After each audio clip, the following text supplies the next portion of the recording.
Bonjour, bienvenue sur AfriPac TV. Aujourd'hui, nous allons parler littérature avec l'avocate Maître Aminata Sonko.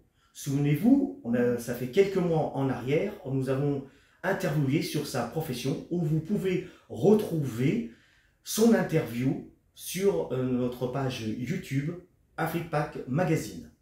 Maître Sonko, merci de me recevoir.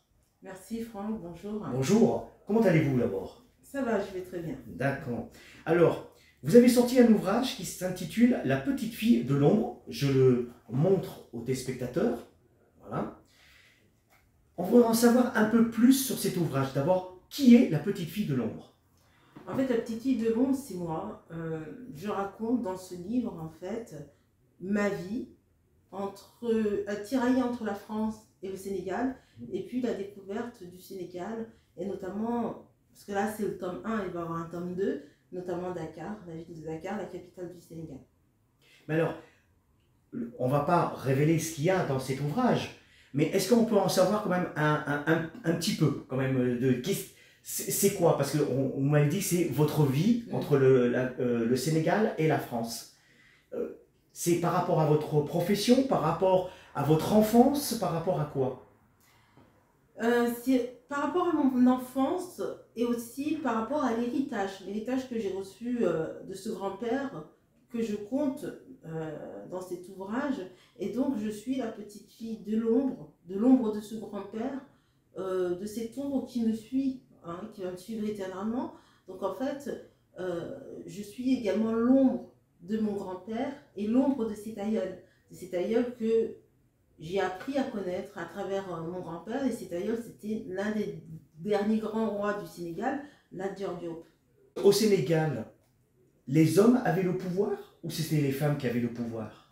Alors c'est très compliqué, hein. Il faut savoir qu'au Sénégal, en fait, au départ, on n'était pas une société musulmane.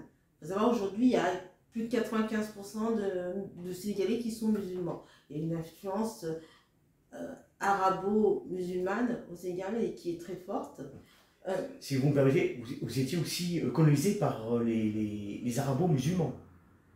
Oui, 1400 ans. Oui, enfin, colonisé, enfin, disons, il y a une grande influence. On va pas dire colonisé parce que, voilà, bon, le terme est pas forcément... Un peu dur. Ouais, d'accord, ok. Dur, mais, autant pour moi, alors. oui, il y a eu une influence. Et voilà, il y a eu des échanges sains, pas sains, je ne sais pas, mais en tout cas, il y a eu cette influence.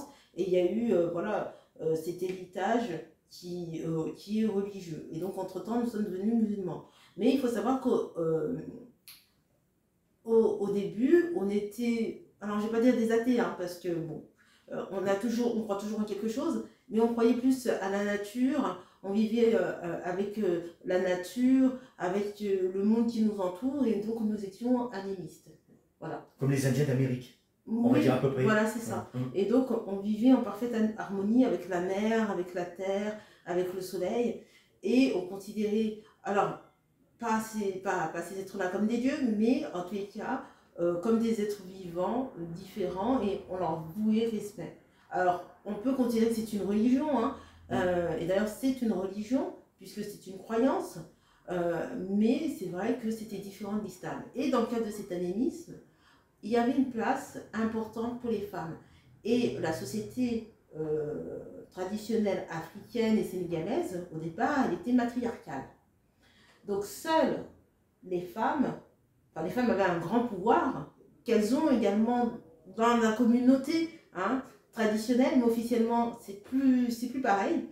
Mais elles avaient ce pouvoir officieux, officiel, et donc pour qu'un roi puisse gouverner, il fallait que sa mère soit une princesse. Voilà, la fille d'un roi. Est-ce qu'on peut comparer le Sénégal avec l'Éthiopie comme la reine de Saba? Oui, il y a eu des grandes reines au Sénégal. C'est vrai qu'à cette époque-là, bon, il y avait aussi des rois. On nommait souvent les rois à cause des batailles, parce qu'il y avait des guerres de territoire, etc. Mais il y a eu également des femmes au Sénégal qui ont eu le pouvoir et qui ont marqué l'histoire. Aujourd'hui, je ne vais pas dire que ce serait plus difficile, mais ce serait différent, alors que finalement, ça fait partie de notre héritage. Donc aujourd'hui, même si demain il y a une femme présidente au Sénégal, ça devrait choquer personne, puisque ça fait partie de notre héritage. Et que la société, finalement, elle est d'essence matriarcale, puisque la femme est très respectée. Et c'était cette femme-là qui avait le pouvoir, et c'était de cette femme-là qui était issue, en fait, celui qui avait régné. Est-ce que votre grand-père vous a, on peut dire, annoncé certaines choses, ou peut-être il cache certaines choses parce qu'il ne veut pas peut-être polémiquer sur certaines choses par rapport à ce qui s'est passé dans l'histoire du Sénégal, par rapport aux reines, par rapport à ces princesses? Oui, il m'a expliqué beaucoup de choses sur sa vie. Il m'a expliqué également beaucoup de choses sur son ancêtre. Il faut savoir que j'ai parlé très tard avec ce grand-père. J'ai parlé avec ce grand-père, j'avais une vingtaine d'années. Il est toujours vivant? Non, il est mort. Ah, pardon. Il est mort. D'accord. Et je le dis dans mon livre que je fais le trajet de retour et donc jusqu'à sa tombe. Jusqu'à sa tombe. Et c'est pour ça que je dis l'ombre et que je porte en moi cette ombre. Alors ce grand-père, il m'a dit beaucoup de choses sur l'histoire du Sénégal. Et il m'a raconté une fois une anecdote. Bon, lui, il a toujours su qu'il était descendant de la Dior. Et donc il se retrouve à l'hôpital principal. C'est l'un des hôpitaux, enfin c'est l'hôpital principal de Dakar. Dans un poste à responsabilité, mais au-dessus de lui, il y avait un Malien à l'époque. Et donc c'était avant, je pense, c'était avant la décolonisation, juste avant. Et puis donc Dakar était une colonie, enfin Dakar était un département français et le Sénégal était une colonie. Donc ils se sont disputés avec le Malien et puis mon grand-père qui dit oh non ça va pas se passer comme ça. Et puis il écrit au général de Gaulle. Ah carrément. Ouais, il écrit au général de Gaulle un courrier et tout. J'ai dit mais tu lui as carrément écrit? Il me dit oui. Et je lui dis il est hors de question que dans mon propre pays, je me fasse diriger par une personne qui n'est pas du territoire. Mais c'est un peu raciste et tout. Mais non, c'est pas raciste du tout. C'est que moi, qui suis... Alors, je lui ai dit qui il était, voilà.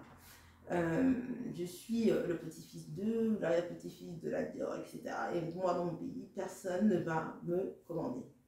Et puis le général de Gaulle qui reçoit son courrier, qui lui répond et qui le mute, qui lui donne une promotion. Donc, le Malien a été... Expulsé?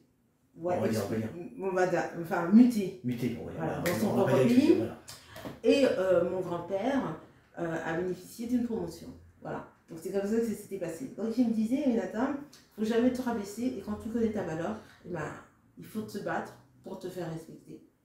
Voilà. Et que, bon, il me dit tout le monde a de la valeur, mais là encore plus, c'est-à-dire que quand tu portes une histoire, c'est un peu un fardeau, mais c'est à toi aussi de le valoriser. Donc je ne savais pas encore comment le valoriser et puis je me disais que c'est un peu mystique, mais je lui posais des questions, je lui dis mais... En sens péjoratif, le mystique. Oui. Parce qu'il ne faut pas non, ça n'a rien à voir avec la sorcellerie. C'est un ouvrage mystique. Non. Ça n'a rien à voir avec la sorcellerie. C'est-à-dire que moi-même, je ne savais pas que je descendais de la Dior. Je faisais des rêves. D'accord. Voilà, je faisais des rêves et je posais des questions à mon grand-père. Et je lui disais, mais grand-père, quel est notre lien avec la Dior? Il me dit, mais ta mère ne t'a jamais rien dit? Et je dis, non, pas vraiment. Elle ne parlait pas trop de ça. Elle parlait du Sénégal, de l'histoire du Sénégal, mais je ne savais pas... Enfin, je ne comprenais pas ce qu'elle disait, en fait. Et puis il me dit, ah ok, bon je sais ce que tu veux. Et donc le lendemain, il revient avec l'arbre généalogique de la famille et il est remonté, il est remonté dans l'histoire en nous expliquant la descendance du côté matriarcal et du côté patriarcal. Et c'était bien, mais en même temps, c'était, je ne sais pas comment vous dire, j'avais un peu la réponse à mes questions. C'est-à-dire que je comprenais les rêves que je faisais, en me disant, bon, c'est peut-être l'ancêtre qui vient, parce qu'il y a le côté animiste. Hein. Pour nous, on dit que les morts ne sont pas morts du côté animiste. Et c'est vrai que les hiboux ont conservé un peu cette tradition spirituelle avec ce qu'on appelle, nous, les tours, mais les esprits. Voilà. Et donc, il y avait ce monde d'esprit. Et donc, je comprenais. Je me suis dit, finalement, je ne suis pas folle. Ça fait partie de moi, ça fait partie de ma culture. Et il faut que j'apprenne. C'était des songes que vous faisiez. Voilà, c'était des songes. Il faut que j'apprenne à contrôler tout ça et à comprendre pourquoi je fais ces songes. Voilà. Mais je ne savais pas que j'avais été choisie ou que je faisais partie d'un plan. Je l'ai su plus tard. Je l'ai compris plus tard. Alors naturellement, on ne va pas tout révéler ce qu'il y a dans cet ouvrage parce que sont complètement achetés. Par contre, il y a une chose qui est extraordinaire dans cet ouvrage, c'est que vous avez une association et tous celles qui achètent cet ouvrage va dans l'association de Maître Sanko. C'est votre association, Maître? Oui. Est-ce que vous pouvez nous en parler un peu plus? Parce que vous prenez rien là-dessus, vous prenez même votre temps. Et pour les enfants de Dakar ou c'est pour tous les enfants? Non, en réalité, c'est pour tous les enfants. Mais j'ai deux côtés. J'ai un côté dakaroise et j'ai un côté de la Casamance. Mon père est issu de la Casamance. Voilà. Et d'ailleurs, c'est pour ça que j'ai mis les deux noms de famille. J'ai mis Sonko, Diop. Sonko, c'est la Casamance, et Diop, c'est Dakar. Donc ça, c'est ma véritable identité. C'est-à-dire que je suis une Sénégalaise, on peut dire métisse, hein, voilà, à la fois du nord, à la fois du sud. Et j'essaie de faire de mes deux origines une richesse. Et des deux côtés, en fait, j'ai un passé, un patrimoine important, lourd, parce qu'à l'époque, les nobles ne se mariaient qu'entre eux. Donc ma mère a épousé quand même aussi un noble. Mon père est noble aussi de son côté. Mais il faut savoir que la Casamance est beaucoup plus en souffrance, enfin, de par ma vision, hein, beaucoup plus en souffrance que Dakar. Donc une grosse partie des sommes vont actuellement en Casamance et j'ai une école ici qui porte mon nom en Casamance. Donc ça va à ces enfants qui sont défavorisés et qui ont besoin d'instruction. Hein, beaucoup s'instruire. Donc actuellement, je ne veux pas forcément me disperser partout parce que quand on se disperse partout, on ne fait pas des choses correctement. Donc pour le moment, ça va en priorité à la Casamance. Ensuite, bien sûr, quand on a des demandes, voilà, quand on peut aider, on aide aussi. Là, j'ai une demande, par exemple, pour Fouta. On est en train d'étudier, on verra si on aide ou pas. Comment s'intitule votre association et depuis combien d'années elle existe-t-elle? Alors, elle existe depuis 2014, décembre 2014. Donc, ça fait 9 ans. C'est le Fonds international de solidarité pour la vie.